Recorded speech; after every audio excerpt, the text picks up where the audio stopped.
வேட்டுவன் பாறையில் இருந்த பெண்கள் கூட்டம் மயிலாவை அழைத்துக் கொண்டு வள்ளிக்கானம் நோக்கி புறப்பட்டது. கூத்துக்களத்தில் இசைக்கருவிகளை இசைக்கக்கூட ஆண்கள் யாருக்கும் அனுமதி இல்லை. எல்லாவற்றையும் பெண்களே இசைக்க வேண்டும். எனவே ஊரில் இருந்த பறை, துடி, முழவு என ஒன்றை கூட விடவில்லை. மந்தையில் கட்டியிருந்த காரிக்கொம்பை கூட கழற்றி எடுத்துக்கொண்டார்கள். கரை புரண்ட உற்சாகத்தினோடே கூட்டம் புறப்பட்டது. பெரும் குறைப்பொலியோடு நாய்க்கூட்டமும் மொத்தமாக உடன் சென்றது. சந்தன வேங்கை காட்டின் எந்த திசையிலும் இருக்கக்கூடியதுதான். ஆனால் கருவுற்ற பெண்ணுக்கான சடங்கை செய்ய எந்த சந்தன வேங்கையை தேர்வு செய்கின்றனரோ அந்த மரம் இருக்கும் பகுதியைத்தான் வள்ளிக்கானம் என்பர். அங்கு நடக்கும் சடங்கு என்னவென்று இன்று வரை ஆண்களுக்கு தெரியாது. பரம்பு பெண்கள் காலங்காலமாய் காத்து வரும் ரகசியம் இது. இரவெல்லாம் கூத்து நடத்துகிறார்கள் என்று மட்டுமே ஆண்கள் அறிவர். அங்கு என்ன வகையான கூத்து நடக்கிறது என்பதெல்லாம் புரிந்து கொள்ள முடியாத ஒன்றாகவே இருக்கிறது. இந்த சடங்கில் பங்கெடுத்து திரும்பும் பெண்கள் அதன் பிறகு நெடுநாள்கள் அந்த மகிழ்வை பேசிக் கழிப்பர். அதுதான் ஆண்களை மேலும் சினமேற்றும். என்னதான் நடக்கிறது அங்கு என தெரிந்து கொள்ள எண்ணற்ற வழிமுறைகளை கையாண்டு பார்த்தனர். ஆனாலும் இன்று வரை அவர்களால் எதையும் கண்டறிய முடியவில்லை. காதல் வயப்பட்ட இளம் பெண் தன் காதலன் மீதான அளவு கடந்த அன்பால் இந்த சடங்கில் நிகழ்வதை பற்றி சொல்ல வாய்ப்பு இருக்கிறது. ஆண்கள் அதற்கான முயற்சியையும் செய்து பார்த்தார்கள்.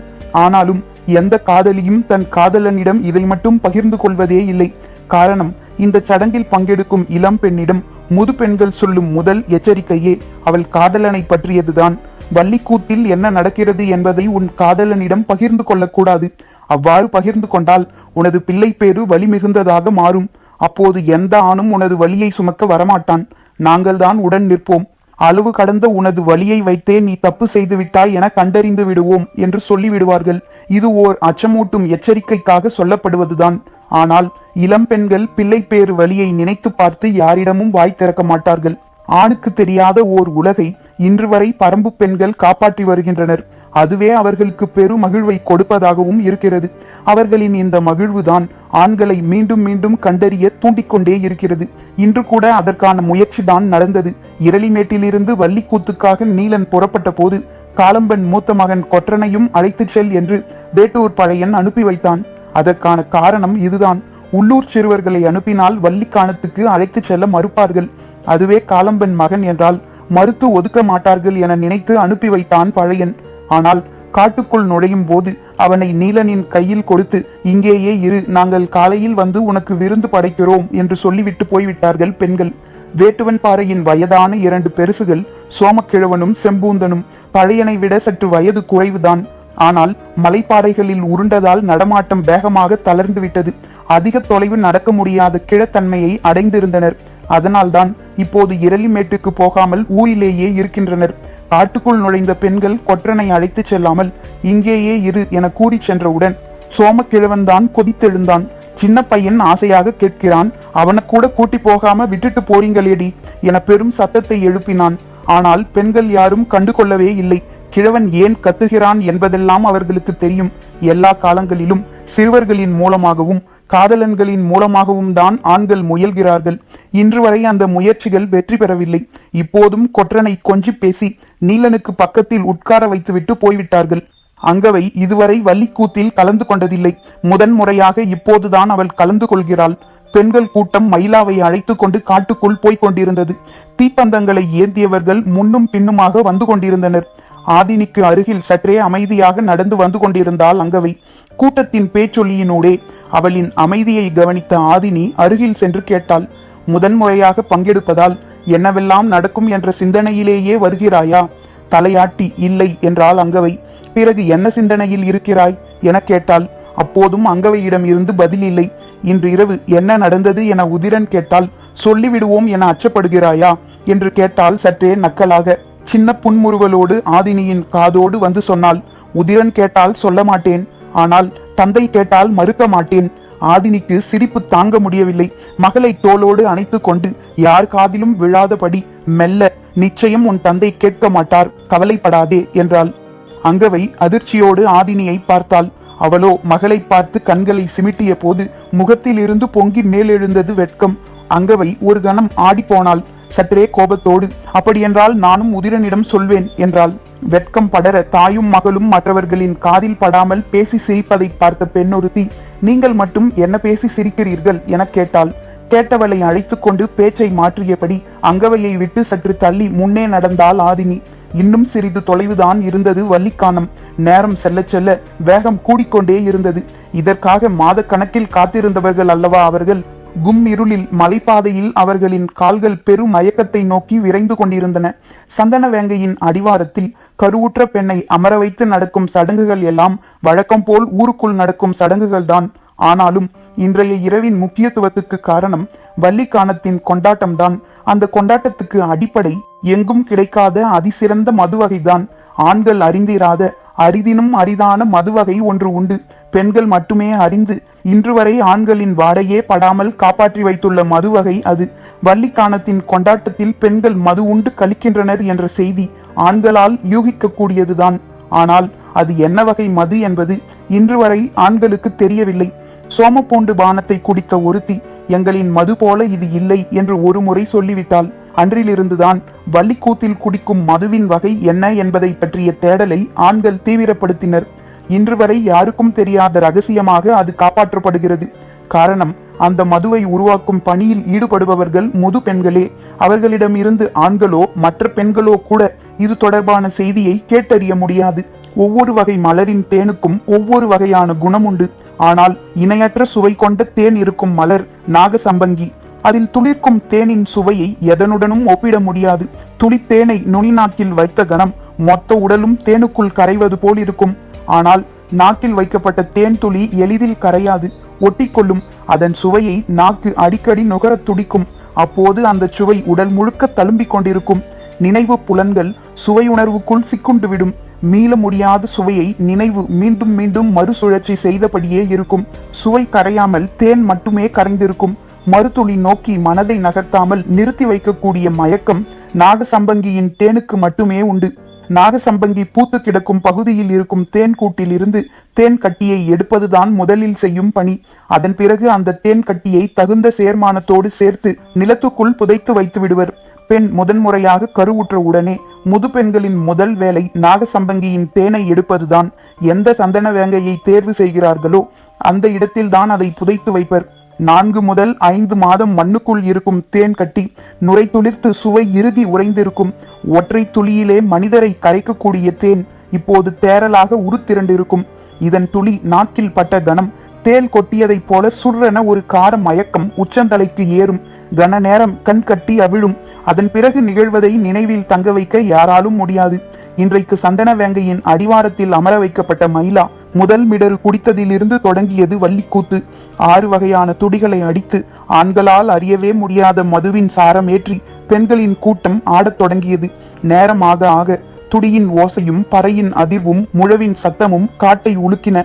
பெண்கள் தங்களின் ஆதி ஆட்டத்தை நிலம் பிளக்க ஆடினர். வேட்டுவன் பாறையில் இருந்த ஆண்கள் துடியின் ஓசை கேட்டு காரமலையின் வடபுறம் நோக்கி ஏக்கத்தோடு பார்த்திருந்தனர். பொழுது நள்ளிரவை நெருங்கவில்லை. ஆனால் அதற்குள் ஆட்டம் தொடங்கிவிட்டதை இசைக்கருவிகளின் ஓசை சொல்லியது. செம்பூந்தன் சொன்னான், அது என்ன தேரல்னு இன்னைக்கு வரைக்கும் தெரியல. எந்த ஆம்பளையினாலும் கண்டுபிடிக்க முடியல. இவளுக மட்டும் இந்த ஆட்டம் போடுறாளுக. சோமக்கிழவனோ தொடங்கும் போதே சத்தம் இப்படி இருக்கே, இன்னும் போக போக எப்படி இருக்கும் பாரு என்றார். இளைஞர்கள் ஓசை கேட்ட மலை உச்சியை நோக்கி அண்ணாந்து பார்த்து கொண்டிருந்தனர். ஓசை கூடிக்கொண்டே இருந்தது. வேட்டுவன் பாறையை சுற்றி பல 100 வீரர்கள் செடி கொடிகளினூடே நுழைந்து மேலேறி கொண்டிருந்தனர். கும்மிருட்டு சூழ்ந்திருந்தது. இருப்பதோ 24 பேர்தான். எல்லோரின் கவனமும் உச்சிமலை பார்த்து வள்ளிக்கூத்தில் நிலை கொண்டிருந்தது. 3 சேனைகளை கொண்ட 600 பேரோடு மேலேறி கொண்டிருந்தான் கருங்கைவாணன். நிறையிருள் நாள் எல்லா வகையிலும் பொருத்தமாக இருந்தது. மிக தேர்ந்த வீரர்களை கொண்ட படையணியை தேர்வு செய்திருந்தான். பரம்பின் காவல் தலைவர்கள் இருக்கும் ஊருக்குள் நுழைந்து தாக்கப் போகும் இந்த படைக்கு தானே பொறுப்பேற்று வந்தான். திரையர்களை தாக்கிய போரில் பெரும் வீரத்தை வெளிப்படுத்திய திதியனை தென்புறத்துக்கும் சேரநாட்டு பெருவீரன் துடிச்சாத்தனை வடபுறத்துக்கும் தலைமை தாங்கச் செய்தான். கிழக்கு புறத்திலிருந்து வீரர்களோடு முன்னேறினான் கருங்கைவாணன். வேட்டுவன் பாறையின் பாதி உயரத்தை கடந்து கொண்டிருந்தனர். நாய்கள் ஏதும் ஊரில் இல்லாதது அவர்களுக்கு இன்னும் வசதியாகிவிட்டது. புது ஆள்களை மலையடிவாரத்தில் கண்டாலே மேலே இருந்து பாய்ந்து இறங்குபவை இடுப்புயர நாய்கள். சூழ்ந்து விட்டால் யானைகளையே நகர விடாமல் நிறுத்தக்கூடியவை. அத்துணையும் இன்று பெண்களோடு சேர்ந்து மலை மேல் ஏறிவிட்டன. குறைப்பொலி ஏதுமற்று அமைதி கொண்டிருந்த வேட்டுவன் பாறையை நோக்கி எதிரிகள் மேலேறி கொண்டிருந்தனர்.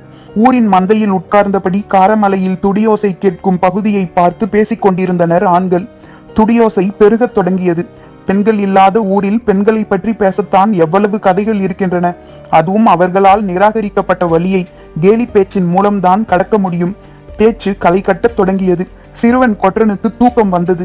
அதை கவனித்த நீலன், நள்ளிரவுக்கு பிறகு பனி அதிகமாக இருக்கும், நீ போய் குடிலுக்குள் படுத்துக்கொள் என்றான். கொற்றன் மந்தையிலிருந்து எழுந்து நீலனின் குடில் நோக்கி நடந்தான். வேட்டுவன் பாறையின் கிழக்கு முனையில் நாங்கில் மரத்தின் அடிவாரத்தில் அமைக்கப்பட்ட குடில் அது. அங்கிருந்து பார்த்தால் கிழக்கு திசை குன்றின் சரிவும் விரிந்து கிடக்கும் சமவெளியும் முழுமையாக தெரியும். கொற்றன் தூக்க கலக்கத்திலேயே குடில் நோக்கி வந்தான். படல் கொண்டு மூடப்பட்டிருந்தது வாசல்.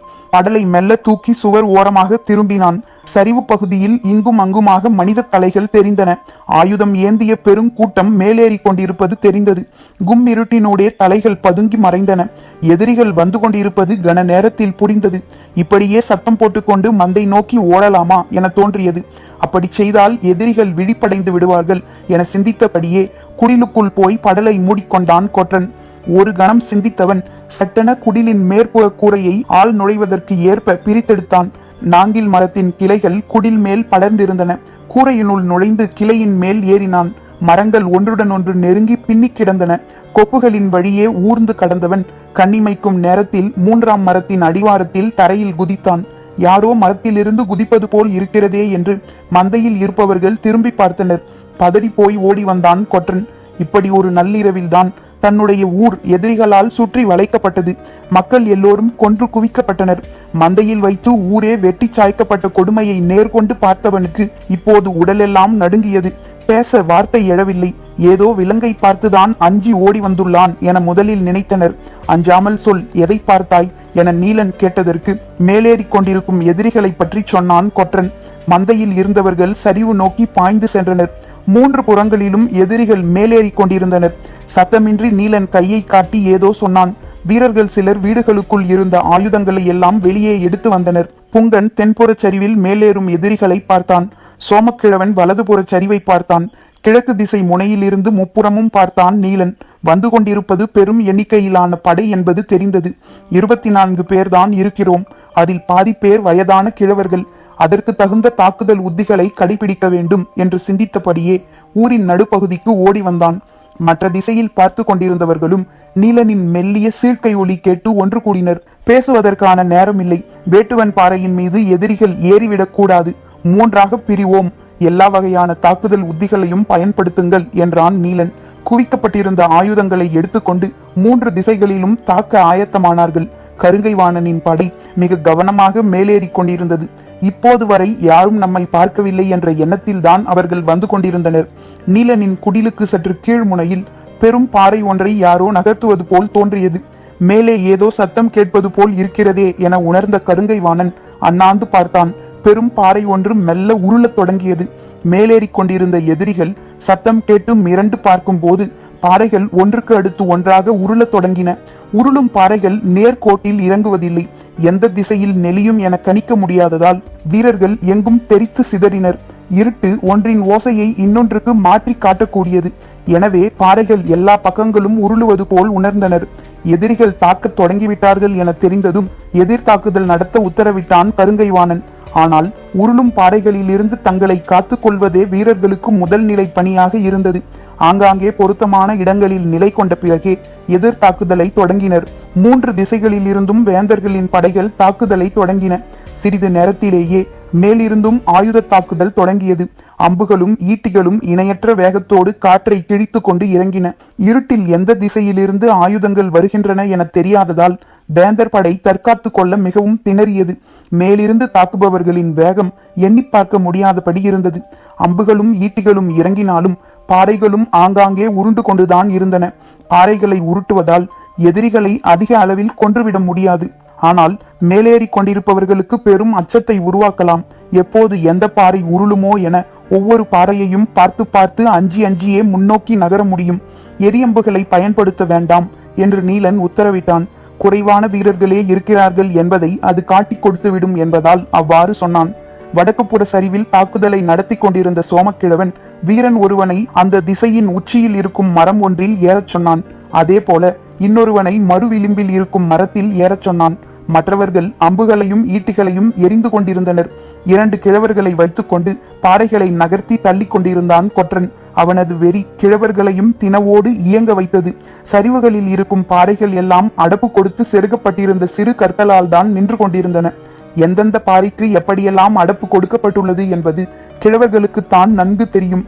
கும்மிருட்டில் கூட சரியான முறையில் அடப்பு கல்லை ஈட்டியால் குத்தி நகர்த்தினார்கள். அடப்பை நகர்த்துவதும் அதற்கேற்ற கோணத்தில் பாறையை அசைப்பதும் மிக தேர்ந்தவர்களால் மட்டுமே எளிதில் செய்ய முடியும். பெரு வீரனால் கூட நகர்த்த முடியாத பாறையை 2 கிழவர்கள் எளிதில் நகர்த்துவார்கள்.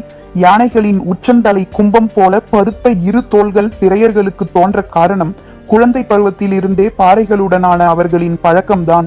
திரையர் குடியின் இளம் வீரனான கொற்றன் பாறைகளின் குழந்தை.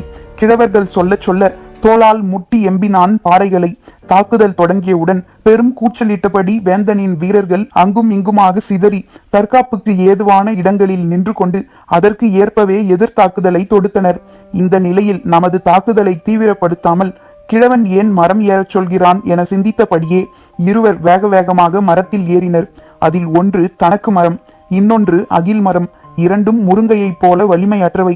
சொல்லும் இடத்தில் வேல் கம்புகளால் குத்தி காலால் மிதித்து கிளைகளை ஒடி என்றான் கிழவன்.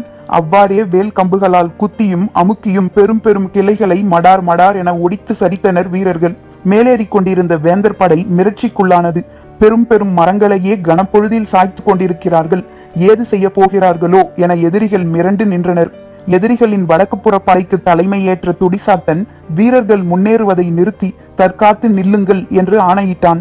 இருட்டுக்குள்ளிருந்து அம்புகள் பாய்வதும் ஈட்டிகள் இறங்குவதும் பாறைகள் உருள்வதுமாக இருக்க இப்போது மரங்களை உருட்டியோ எரிந்தோ தாக்கப் போகிறார்கள் என நினைத்து திகிலடைந்து நின்றது வலப்புற படை.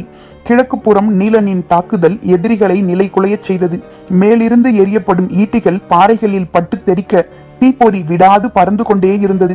தனது வேகத்தை எக்காரணம் கொண்டும் குறைத்து கொள்ளக்கூடாது என உறுதியோடு இருந்தான் கருங்கைவாணன். தாக்குதலை சற்று நிறுத்த சொன்னால் கூட வீரர்களுக்கு பின்வாங்கும் மனநிலை உருவாகிவிடும். எனவே என்ன இழப்பு வந்தாலும் விடாது முன்னேறச் சொல்லி பேரோசை எழுப்பிக் கொண்டிருந்தான் கருங்கைவாணன். ஆனால் மேல்நிலையில் இருந்த நீலன் தலைமையிலான வீரர்களின் தாக்குதலை மீறி மேலேறுவது எளிய செயல் அல்ல. கருங்கைவாணன் எவ்வளவு கத்தினாலும் அவனது படை சற்று பதுங்கியே நின்றிருந்தது. அனைத்து திசைகளிலும் ஆவேசமிக்க தாக்குதலை மேலிருந்து நடத்தி கொண்டிருந்தனர்.